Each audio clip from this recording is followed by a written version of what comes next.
Aujourd'hui, à la cathédrale nationale de Washington, l'Amérique a fait ses adieux à l'homme qui l'a conduite sur la Lune, Neil Armstrong. Le 20 juillet 1969. Le jour où l'humanité a gravé sa marque sur les sables du cosmos en posant le pied sur la Lune.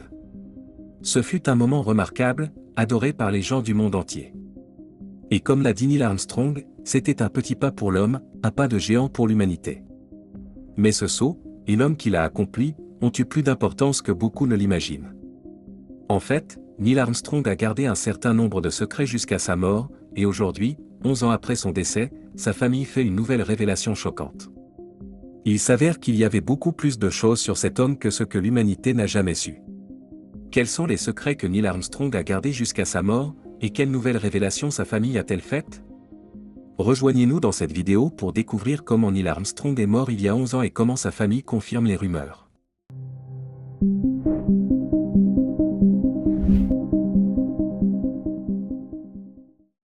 Bienvenue sur Voyage Quantique. S'il est un nom que l'humanité n'oubliera jamais en matière d'exploration spatiale, c'est bien celui de Neil Armstrong. Avec ses petits pas sur le satellite géant de la Terre, Neil Armstrong a gravé à jamais son nom dans l'histoire. Depuis ce jour, il a gagné le respect du monde entier et le culte du héros. Mais cet exploit est bien plus complexe que la plupart des gens ne le pensaient à l'époque, et de nombreux secrets ont été dissimulés aux yeux et aux oreilles du public. Tout d'abord, l'exploit de Neil Armstrong a demandé beaucoup de sacrifices, d'efforts et de discipline. Il est facile de penser qu'un astronaute comme Armstrong ne fait que revêtir une combinaison spatiale et participer à des expéditions vers des sites extraterrestres et des corps planétaires, mais ce n'est qu'une infime partie de son travail. Le métier d'astronaute peut s'avérer très difficile, surtout lorsqu'il s'agit de s'aventurer sur un terrain qu'aucun homme n'a jamais osé explorer. C'est exactement la situation dans laquelle s'est retrouvé Neil Armstrong. Personne n'était allé sur la Lune avant lui, et il était impossible de savoir comment la surface serait réellement ressentie ou quel phénomène mettant sa vie en danger il connaîtrait. Un million de choses auraient pu mal tourner, mais Neil Armstrong était prêt à ouvrir la voie, et il s'est donc soumis aux rigoureux obstacles de la maîtrise de son esprit, de son corps et de l'équipement scientifique pour s'assurer que le voyage vers la Lune serait couronné de succès. Fait remarquable, avant d'entreprendre ce voyage épique, Neil Armstrong a consacré environ 3 ans de sa vie à l'entraînement et aux préparatifs. Il devait avoir un avant-goût de ce qu'il ressentirait en se déplaçant ou en marchant sur la Lune.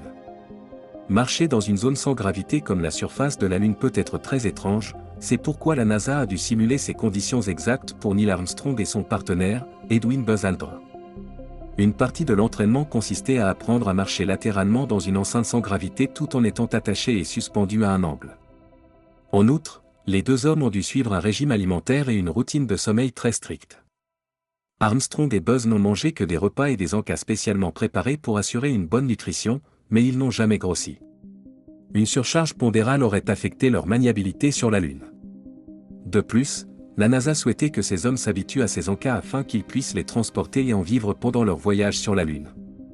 Outre le contrôle du régime alimentaire et les exercices de simulation, Armstrong a également été soumis à des exercices de survie. Armstrong a également suivi un entraînement à la survie dans différentes conditions, notamment dans des déserts, des mers ouvertes et des jungles. Le fait d'affronter ces terrains avait pour but d'améliorer son endurance et son instinct de survie au cas où lui et son partenaire rencontreraient des conditions inattendues sur la surface de la Lune. Armstrong et Aldrin ont parfois été largués dans des endroits reculés avec peu de matériel pour se débrouiller seuls. La NASA a fait tout ce qui était en son pouvoir pour s'assurer que ces hommes disposaient de toutes les connaissances, compétences et expériences nécessaires à l'exécution efficace de leur mission. Ces astronautes ont également dû maîtriser les techniques de photographie, de cartographie et d'analyse des échantillons.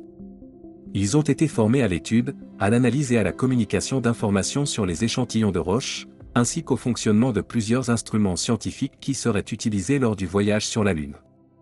Parmi les sites où Armstrong et Aldrin ont effectué ces tests de terrain figurent le Grand Canyon et certaines formations volcaniques sur le site de la Sécurité nationale du Nevada. La NASA n'a pas voulu les laisser partir tant qu'elle ne s'était pas assurée que les hommes étaient bien équipés pour le voyage. C'est ainsi que le 20 juillet 1969, les astronautes ont reçu les derniers préparatifs et le dernier briefing. Armstrong prend un repas léger composé d'œufs, de steak et de café.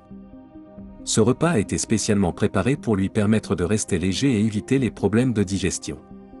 À mi-parcours, le décollage vers la Lune s'est déroulé sans problème, mais les choses ont pris une autre tournure lorsqu'Armstrong et Aldrin étaient sur le point de se poser sur la Lune. Tout dans le vaisseau spatial Apollo 11 a été spécialement conçu pour être utilisé en dehors de la Terre. Il était télécommandé, comme les sondes spatiales plus récentes. L'Apollo était un vaisseau spatial de pilotage conçu pour travailler main dans la main avec les pilotes qui étaient, dans ce cas, Armstrong et Buzz Aldrin. Vous pouvez donc imaginer le choc et la peur que tout le monde à la NASA a ressenti lorsqu'Armstrong a lancé un appel de détresse. L'ordinateur s'était figé et affichait un message d'erreur de code 1202. Les responsables de la NASA au centre de contrôle de la mission, à la base de la NASA, ont frénétiquement vérifié leur dossier pour se souvenir de ce que ce code représentait afin de pouvoir indiquer aux pilotes ce qu'ils devaient faire. Les astronautes s'étaient préparés à de nombreux événements inattendus au cours de leur entraînement, mais le fait d'en faire l'expérience en situation réelle et si tôt dans la mission était terrifiant. La tension dans la voix d'Armstrong est clairement perceptible. Apollo 11 se trouve à près de 400 000 km de la Terre et il n'y a aucun moyen de tenter un sauvetage ou quoi que ce soit de ce genre.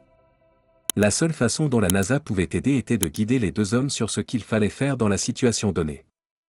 Les choses sont devenues plus frénétiques à la base de la NASA lorsque le lien de communication avec l'équipe d'Armstrong a commencé à se rompre et que l'ordinateur a semblé prêt à s'éteindre.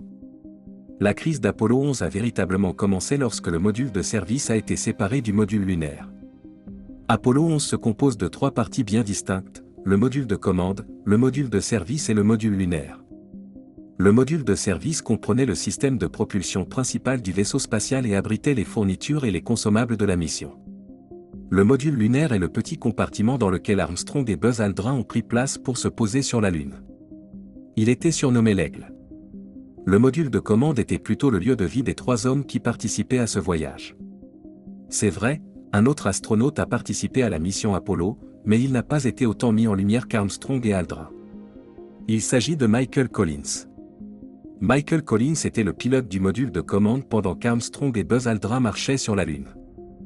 Il était en orbite autour de la Lune en attendant leur retour. Lorsqu'ils sont revenus, tous les trois ont regagné la Terre dans le module de commande, piloté par Michael Collins.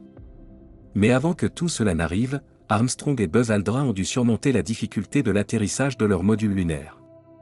À l'époque, Aldrin a essayé d'ajuster les antennes du module pour voir si cela permettrait d'améliorer et de renforcer le signal de communication avec la NASA, mais cela n'a servi à rien. Le centre de contrôle de la NASA sur Terre a également eu du mal à établir une connexion claire avec le vaisseau spatial.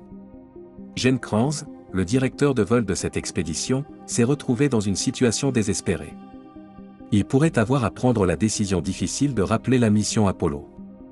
Le signal 1202 qu'Aldrin et Armstrong ont remarqué sur le système d'exploitation du module n'indique qu'une chose. Il s'agit d'une surcharge. Le centre de contrôle de la NASA s'en est rendu compte et s'est trouvé confronté à deux choix, soit laisser l'ordinateur s'éteindre puis redémarrer et laisser les hommes se débrouiller, soit interrompre immédiatement la mission afin d'éviter la mort de deux jeunes astronautes. Ils ont décidé de poursuivre la mission. Dans ce scénario, interrompre la mission était tout aussi dangereux que de la poursuivre, car les hommes devaient tout de même travailler avec un ordinateur défectueux, et les astronautes de la Lune se sont donc retrouvés à faire quelque chose qu'ils n'avaient jamais prévu de faire. Armstrong et Buzz ont dû manœuvrer pour faire atterrir le vaisseau spatial, alors que l'ordinateur avait commencé à émettre un autre code d'erreur, 1201, et que Buzz Aldrin se concentrait sur la surveillance des paramètres du système, tels que la vitesse et l'altitude, et les communiquer à Armstrong. Armstrong a pris le contrôle manuel du module lunaire Apollo 11, en se basant sur les informations partagées par son partenaire. Mais ce n'était pas la fin de leurs ennuis, les hommes ont également découvert qu'ils n'étaient pas au bon endroit pour l'atterrissage. Ce décalage est dû à l'attraction gravitationnelle de la Lune et à la force avec laquelle ils se sont éjectés ou séparés du module de commande. Ainsi, au lieu de voir un terrain lisse et régulier comme celui auquel ils s'étaient entraînés lors de leur simulation, Armstrong s'est retrouvé face à un paysage peu engageant, plein de cratères et d'énormes rochers.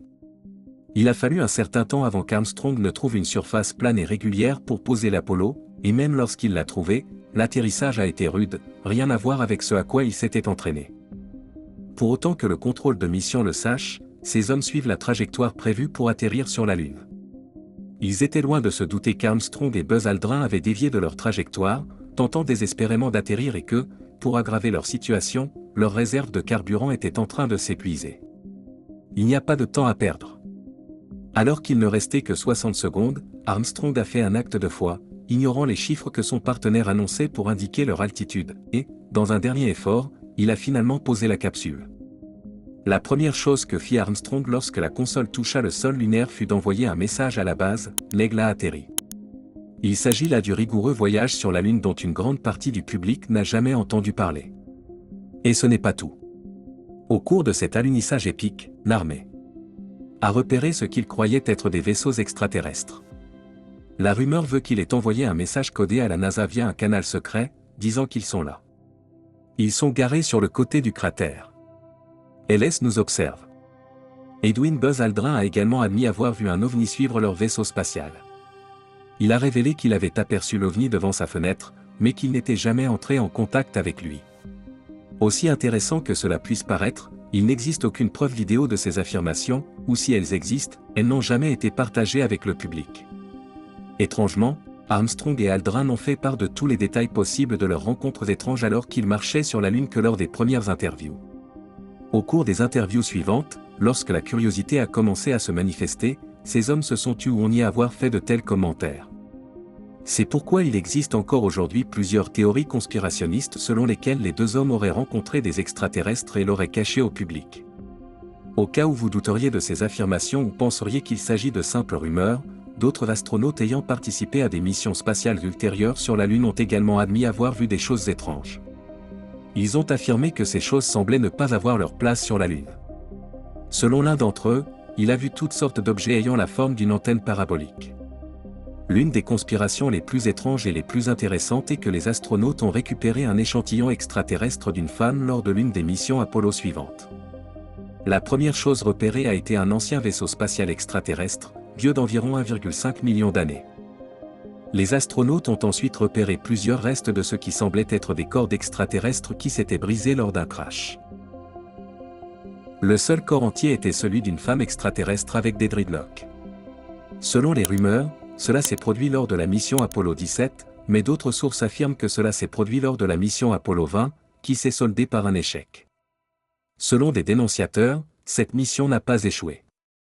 En fait, il s'agissait d'une mission conjointe des États-Unis et de l'Union soviétique visant à explorer la face cachée de la Lune, qu'Armstrong et Buzz Aldrin n'avaient pas pu atteindre. Vous voudrez peut-être savoir que le dénonciateur est un agent de la NASA à la retraite, William Rutledge, qui affirme avoir été très impliqué dans l'échec des missions Apollo 19 et 20. Selon cet agent à la retraite, cette mission conjointe a été inspirée par le fait qu'Armstrong et Buzz Aldrin avaient pris des photos étranges de ce qui semblait être des structures sur la Lune. Lors de la mission Apollo 15, les astronautes avaient également capturé ce qui semblait être un grand objet sur la face cachée de la Lune, que les autorités soupçonnaient d'être un vaisseau spatial extraterrestre. C'était la raison d'être de la mission secrète Apollo 20. Et c'est à l'intérieur de ce vaisseau que le cadavre d'une femme extraterrestre, qui semblait être le pilote, a été retrouvé. La NASA n'a jamais commenté ces affirmations, pas même celles d'Armstrong et d'Aldrin il y a plusieurs décennies. La découverte d'extraterrestres sur la Lune reste donc un mythe. Selon l'agence spatiale, même les échantillons récupérés par Neil et Aldrin ne contiendraient rien d'extraterrestre. Neil Armstrong et son partenaire ont passé beaucoup de temps sur la surface de la Lune, explorant, prenant des photos et collectant des échantillons, comme ils avaient été formés à le faire. Ces échantillons ont été conservés dans des conteneurs hermétiques et transportés jusqu'au vaisseau spatial. À l'atterrissage, ils ont été envoyés dans des laboratoires où ils ont fait l'objet d'études et d'expérimentations intensives. Armstrong et Aldrin ont également installé divers dispositifs sur la surface de la Lune, dont l'un était destiné à surveiller les vibrations sur la Lune. Grâce à cet appareil, les scientifiques ont découvert que la Lune n'était pas sans vie comme ils l'avaient d'abord pensé, mais qu'il s'agissait d'un corps céleste actif et dynamique. Les astronautes ont également apposé une plaque sur la surface de la Lune, sur laquelle on peut lire « Ici, les hommes de la planète Terre ont posé le pied sur la Lune pour la première fois en juillet 1969 et « Nous sommes venus en paix pour toute l'humanité ». Ces hommes auraient passé plus de temps à explorer la Lune si la NASA n'avait pas imposé une limite de temps à leur mission. En effet, bien que la NASA ait longuement préparé son voyage, elle ne voulait pas prendre de risques. Il n'était pas sûr que les combinaisons spatiales des hommes résisteraient longtemps aux conditions atmosphériques de la Lune, notamment aux températures extrêmes atteignant jusqu'à 260 degrés Fahrenheit en tout. Les astronautes ont recueilli environ 50 livres d'échantillons de roches comme souvenir et ont également planté le drapeau des États-Unis. Cette image du drapeau américain sur la Lune a suscité la controverse. Certains analystes se sont demandé pourquoi le drapeau semblait s'agiter, alors qu'il n'y avait pas de vent sur la Lune. Plus tard, la NASA a expliqué que le mouvement du drapeau était dû aux vibrations lunaires. Bien que nous ne puissions jamais savoir avec certitude si Neil Armstrong a caché au public des informations sur les extraterrestres jusqu'à sa mort, nous avons pu découvrir un autre de ses secrets. Ce secret n'a pas été révélé par Neil Armstrong lui-même, mais par sa femme veuve. Elle a été choquée de découvrir un sac de rangement qu'Armstrong avait gardé caché toute sa vie. Carol Armstrong, l'épouse de Neil, a trouvé le sac en tissu blanc dans l'un des placards de son défunt mari. Il était rempli de toutes sortes d'artefacts et d'objets ayant appartenu au vaisseau spatial Apollo. Après avoir signalé sa découverte et l'avoir remise aux autorités, on a découvert que le sac contenait des objets tels que l'attache de ceinture d'Armstrong, des lampes de service, une clé de secours et sa caméra d'acquisition de données. Au retour du voyage, Armstrong avait déclaré à son partenaire, Michael Collins, qu'il s'agissait d'un tas de déchets qu'il voulait rapporter. C'est la seule fois où il a parlé du sac d'objets. Jusqu'à présent, personne n'a compris pourquoi Armstrong a gardé ce sac secret pendant plus de 40 ans, même s'il contenait des objets très étroitement associés à sa mission spatiale. Peut-être que tout ce que voulait ce héros de la Lune était de conserver les gadgets qui lui avaient sauvé la vie lors de la mission mortelle sur la Lune. Peut-être aurait-il, un jour, révélé cette collection secrète au monde entier, mais il n'a pas vécu assez longtemps pour qu'Armstrong s'éteigne le 25 août 2012, laissant derrière lui son partenaire Buzz Aldrin, qui est toujours en vie et en bonne santé. On peut donc se demander si certains détails de la mort d'Armstrong n'ont pas été cachés au public, tout comme sa mission dans l'espace. Comment Neil Armstrong est-il vraiment mort? La plupart des gens pensent que Neil Armstrong est mort de mort naturelle, mais ce n'est pas tout à fait vrai. Personne ne suggère qu'il est mort des radiations de la Lune ou de quoi que ce soit de ce genre. La NASA avait pris le temps de les mettre en quarantaine, lui et ses partenaires, à leur retour de la Lune, en raison du risque de contamination par des parasites de l'espace. Les hommes ont été gardés dans une installation de quarantaine mobile et observés pendant des semaines avant d'être autorisés à rejoindre le reste du monde. Neil Armstrong n'est donc pas mort des radiations ou du mal de l'espace. Il est mort d'une chose encore plus triste, qui aurait pu être évitée avec un peu plus d'attention et de soin. Neil Armstrong est mort à la suite d'une erreur médicale. Cette vérité a été cachée au monde entier et, il y a 11 ans, au moment de sa mort, tout ce que le public savait, c'est qu'il était mort de maladie. Mais ce n'était pas tout. La famille de Neil Armstrong a révélé que le héros était mort à cause de mauvais soins médicaux à l'hôpital où il était soigné. La famille a été obligée de garder le silence sur sa mort grâce à un accord secret de 6 millions de dollars. Cependant, plus tard, un dénonciateur de la famille a divulgué des documents cruciaux au New York Times comme preuve de l'accord secret qui avait été signé au sujet de la mort de Neil Armstrong. Armstrong y avait subi un pontage cardiaque, mais ce n'est pas l'opération qui l'a tué, mais les mauvais traitements post-opératoires. Les infirmières avaient retiré des tubes et des fils essentiels à la stabilité du patient.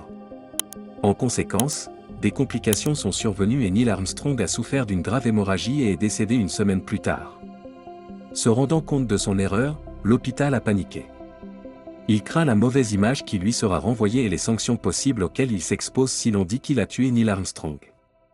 C'est cette crainte d'une mauvaise publicité qui l'a poussé à payer 6 millions de dollars à la famille Armstrong pour tenter de garder le secret. Lorsque les agences de presse ont enquêté sur l'affaire, l'hôpital a refusé de commenter les détails du règlement. Il s'avère donc que Neil Armstrong aurait vécu une vie longue et heureuse, tout comme son partenaire Buzz Aldrin, si seulement le personnel médical avait été un peu plus prudent et attentionné. L'identité du dénonciateur n'est pas encore connue, mais il s'agit probablement d'un membre de la famille. Grâce à lui, le monde entier connaît désormais la vérité sur la mort de ce héros de l'espace. Merci d'avoir regardé un autre épisode de Voyage Quantique, pendant que vous étiez encore ici. Cliquez sur la vidéo sur votre écran pour voir d'autres vidéos époustouflantes comme celle-ci.